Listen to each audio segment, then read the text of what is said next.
nastaghfiruh wa na'udzu billahi min syururi anfusina wa sayyiati a'malina may yahdihillahu fala mudilla lahu wa may yudlil fala hadiyalah. Asyhadu an la ilaha illallah wa asyhadu anna Muhammadan abduhu wa rasuluh.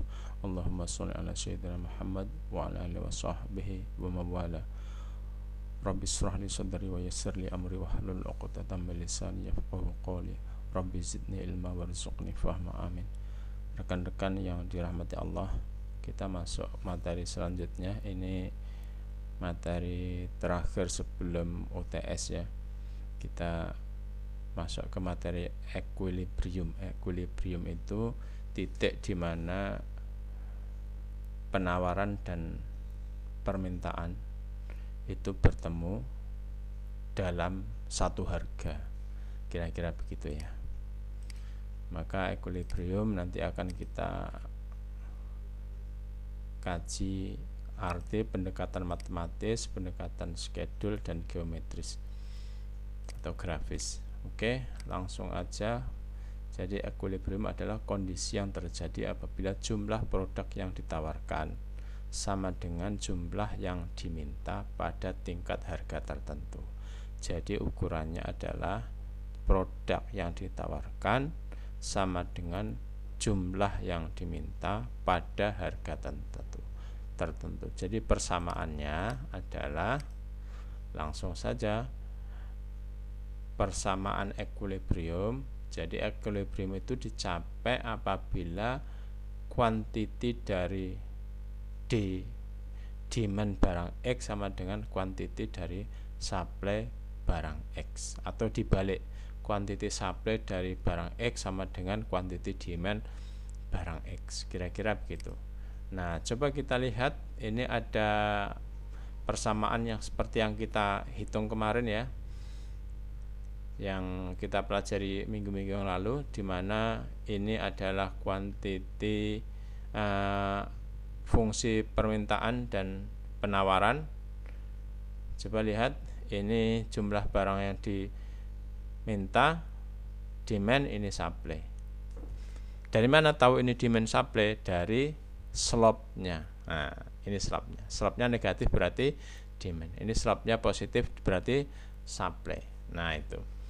Jadi ada persamaan 120 min 10 PX sama dengan min 30 plus 20 PX.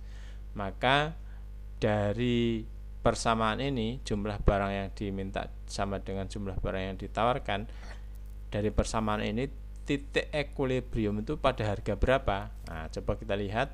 Maka 150 sama dengan 30 PX. Dari mana 150? Nah, 120 ditambah 30 sama dengan 30. Dari mana 30? 20 tambah 10.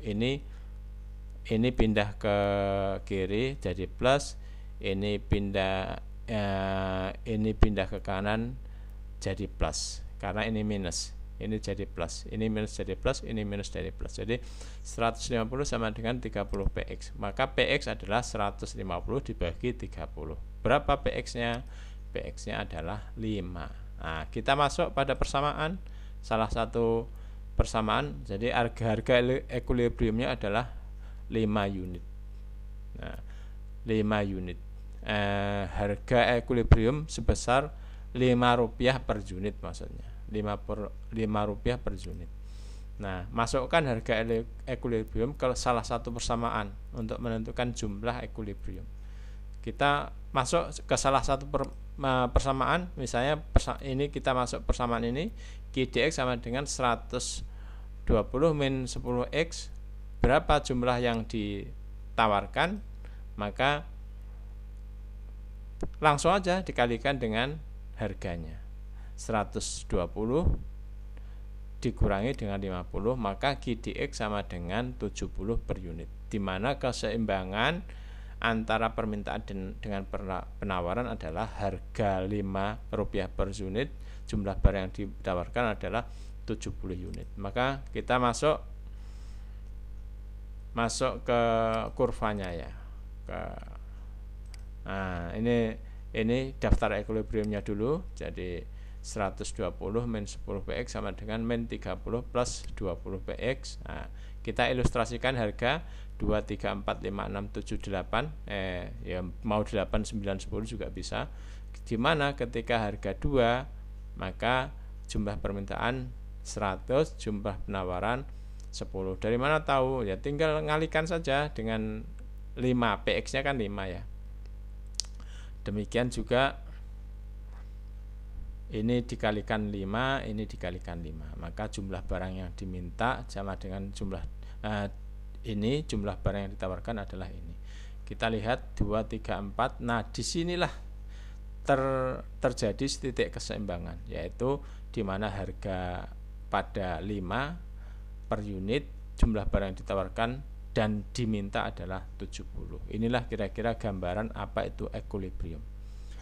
Masuk ke kurvanya seperti ini. Nah, lihat persamaannya tadi, ini harga, ini QDX, ini QSX. Nah, kurvanya adalah titik keseimbangannya ada di harga 5. Nah, di sini. Coba lihat. Nah, ini demand, ini kurva supply, titik-titiknya adalah pergerakan perubahan jumlah barang diminta atau ditawarkan karena perubahan harga. Ini titik-titik.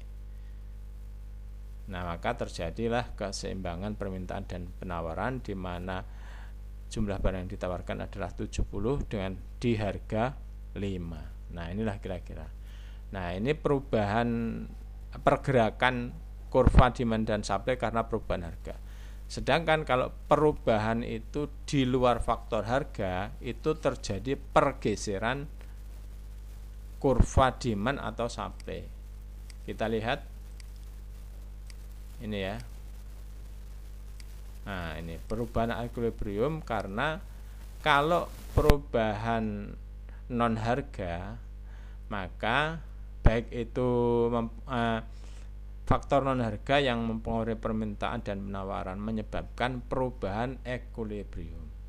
Kemungkinannya ada 4. 1. Permintaan bertambah, maka kurva demand bergeser ke kanan. Kalau permintaannya berkurang, maka kurva demand bergeser ke kiri. Kalau penawarannya bertambah, kurva supply bergeser ke kanan. Kalau penawarannya berkurang, kurva supply bergeser ke kiri. Coba kita lihat. Ini ya. Nah, keseimbangan di harga 5.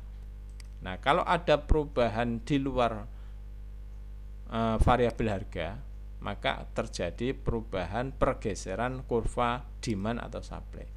Ini kalau permintaan bertambah, maka kurva demand bergeser ke kanan. Kalau berkurang, kurva demand bergeser ke kiri. Demikian juga kalau supply. Kalau dia supply-nya bertambah, dia akan bergeser ke kanan atau ke kiri. Nah, kira-kira begitu.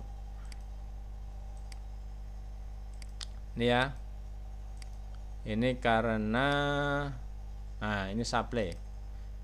Kalau bertambah bisa kalau bertambah penawaran, maka kurva demand, kurva supply bergeser ke kanan. Kalau berkurang, maka kurva supply bergeser ke kiri. Nah, ini ya kira-kira ya. Nah, bisa juga bergeser secara bersamaan. Nah, serentak bergeser ketika apa? Permintaan dan penawaran D itu lebih besar daripada S. Jadi demand lebih besar daripada supply.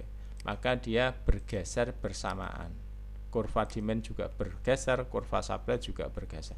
Namun pergesernya kalau demand itu lebih besar dari supply, maka pergeserannya akan begini. Nanti kita akan lihat ini itu sensitivitas ya, atau elastisitas. Ini nanti materi-materi selanjutnya.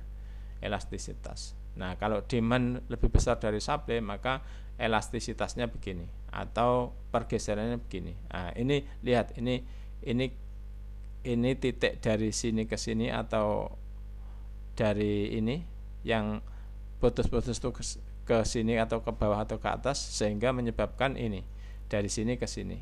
Ini lihat ya, ini besar, ini kecil. Juga bisa cara bersamaan begini. Kalau tadi demand lebih besar dari supply. Kalau sekarang supply lebih besar dari demand. Nah, kalau supply lebih besar dari demand, nah coba lihat dia akan begini bergesernya. Nah, kalau tadi kan ada ini di atas ya, yang ke titik-titik itu. Kalau ini, kalau demand, ini demand sama dengan supply, jadi lurus begini. Di unsur harganya lurus begini. Nah gitu. Demand sama dengan supply, unsur harganya lurus. Kalau tadi ada di sini ya, jadi ada di atas gitu. Nah sekarang kalau supply lebih besar dari demand, nah supply lebih besar dari demand, maka coba kita lihat bergeser secara bersamaan dengan pola seperti ini. Nah ini ya, diperhatikan, nanti dipelajari. Nah nanti ada kuis, silahkan di kuisnya angka semuanya ya, ini kebanyakan angka. Coba nanti persamaan itu harus difahami. Saran saya mengerjakan tugas dulu baru mengerjakan kuis multiple choice. Jadi tugasnya dikerjakan, itu tugasnya kan persamaan, itu dikerjakan baru mengerjakan kuis yang multiple choice. Saran saya. Lebih kurang mohon maaf. Wallahul muwaffiq ila aqwamit thoriq. Assalamualaikum warahmatullahi wabarakatuh.